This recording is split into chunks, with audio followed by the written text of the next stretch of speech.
New Yorkers are the toughest crowd in the world. You can't be slipping or half-stepping, not even a little bit. Tami has the best fish, shrimp and grits, all that stuff, in all of Harlem. And I didn't even pay his ass to say that. I didn't even pay his ass to say that. Vivi, I need a mac and cheese bite. I want to slap shit out somebody with the flavor.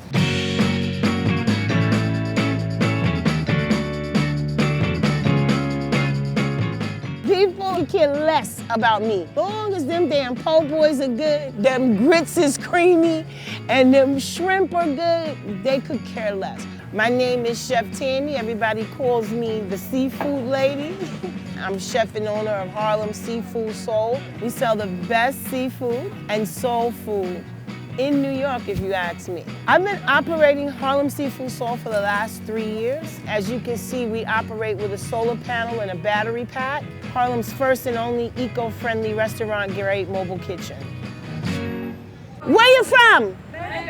Belgium, welcome, Bienvenue Harlem. If you want to really taste the flavor of Harlem, my grandmother's mac and cheese, my grandmother's shrimp and grits, you gotta go over there. Okay. We have a really simple menu. Po' boy sandwiches, fish tacos, mac and cheese bites, shrimp and grits. Your life is gonna be changed by those shrimp and grits. My grandmother's grits ain't no joke. We saute our shrimp in a garlic butter. We wanna make sure that they're cooked to perfection. These are our amazing grits. You will not find any lumps in my grits. And then we take the shrimp and we just place them on top. We drizzle little hot sauce across there, and then you go to work. You want hot sauce? Here, I'm gonna put a couple extra napkins because I know you're gonna be licking your fingers.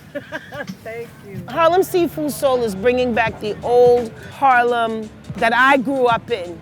Traditions and that feel where people looked out for one another. This village of Harlem is rich, I mean rich, and overflowing with history. You have the Teresa Hotel here. We had Ray Charles, Aretha Franklin, Diana Ross. All of the greats in this world stay in the Teresa Hotel. They all performed back in the day at the Alhambra Ballroom over here. And then of course, right behind me, you have the iconic Apollo Theater. I can feel my ancestors here on this corner. I'm well known in this community, and people know I'm not to be fucked with. Tami means like the world of Harlem. You kidding me? Do you see another truck like that? She's well connected in the community. She knows all of the main people. Good to see you. I love your food, that's all I wanted to say. Thank you, thank you, thank you. I wake up normally between 2:30 and 3 a.m. We get the cart on the street. Well, right now it's 5:51 and I'm a little bit late. There's a couple of things that I do need to pick up. It takes a lot of discipline to do this. You can't be on 125th Street running a business and be half asleep. I don't have my red aprons. That's my favorite color. And red makes people hungry.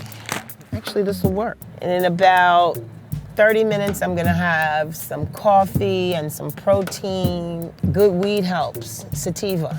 I smoke a lot of sativa. I have to have an up weed. Weed here. This is the iconic 125th Street. Born and raised right here in Harlem, USA. I actually grew up a few blocks away on 129th Street. My hide and go seek spot when I was a little girl was right here in this church, in the crevice of this little church. Nobody could ever find me there. I didn't even look for a location. I knew exactly where I wanted to be. I wanted to be on the corner of 7th Avenue and 125th Street.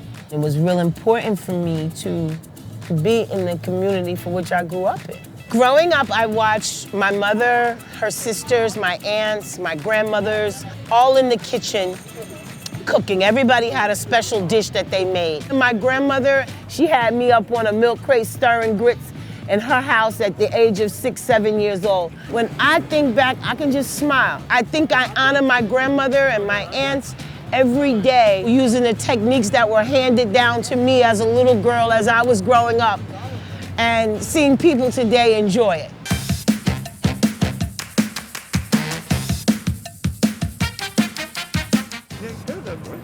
Well, are you surprised by that? No, man. You think I'm out here selling grits that ain't good? They're better. Okay. So now, what you ordered? That. You got it. The food is amazing. This what made us become great friends. She made me some shrimp and grits, and I've been stalking her truck ever since. The shrimp po' boy combo is tasty. My favorite is the mac and cheese balls. I'm not supposed to have it, but the hell with it. And my daughter loves her dearly. My daughter comes, she's 5 years old. As soon as she sees her, she runs up to the truck. Now she just looks for the red truck every day. She loves her. You know I don't have no eggs, but I got the fish and grits or the shrimp and grits. Which one you want? Fish and chips. Fish and chips? You want french fries? Yeah. You know you ain't supposed to be eating all that starch, right? You know I know. I worked in healthcare for many, many, many years, sat behind a desk, got fat, happy, and miserable. I did not quit. I went through some healthcare challenges of my own. Once I got better and I got stronger, I was literally laying in bed one morning. I heard about 500 eco-friendly restaurant-grade mobile kitchens hitting the streets of New York. It was on the news that day. I sat up in bed and I was like, wow.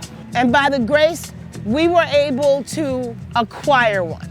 I said I'd be vending in Harlem. And the CEO of the company that built these said to me, we never had them slated to go above 96th Street. He did not believe that the population above 96th Street would be receptive to eco-friendly.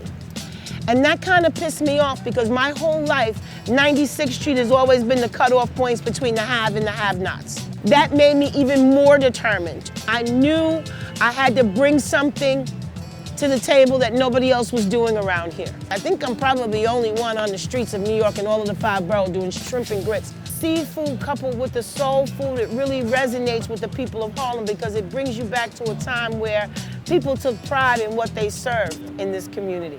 How you been? You taking care of yourself? Trying to, yeah. I've known this lady for 40 plus years or more. Back in the 70s and the 80s, we ran these streets, didn't we, girl? Yes, we did. And we had a ball doing it. And what they used to call us, Bat the Cat and T the Tiger. Yeah. Bat the Cat and T the Tiger, yes. Listen, go over there and get you something to eat. Tell Vivian I said give you something to eat. Okay. All right? Love you too. I come from that generation where black excellence was expected of you. It wasn't an option. The African American, the black community, there's still a social economic disadvantage for us. I think that if we all kept that in our mind and at the forefront of our mind for our children, our grandchildren, to strive for black excellence, I think that we can bridge some of that gap. I don't think that there's anything that could make me want to quit doing something that I love. I'm a 2-time cancer survivor.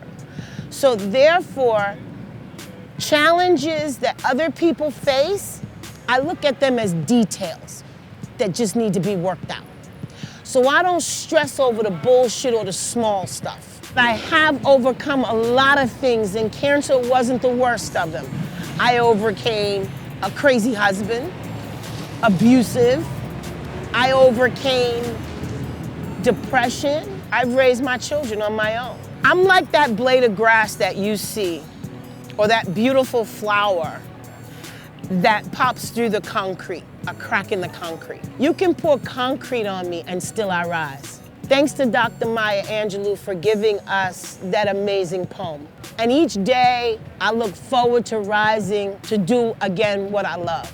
That would be pretty much what I would love people to say, that you know what, that was a strong ass lady. And she cooked her ass off.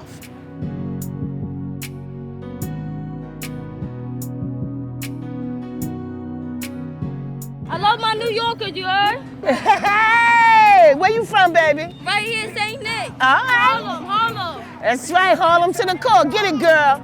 There you go.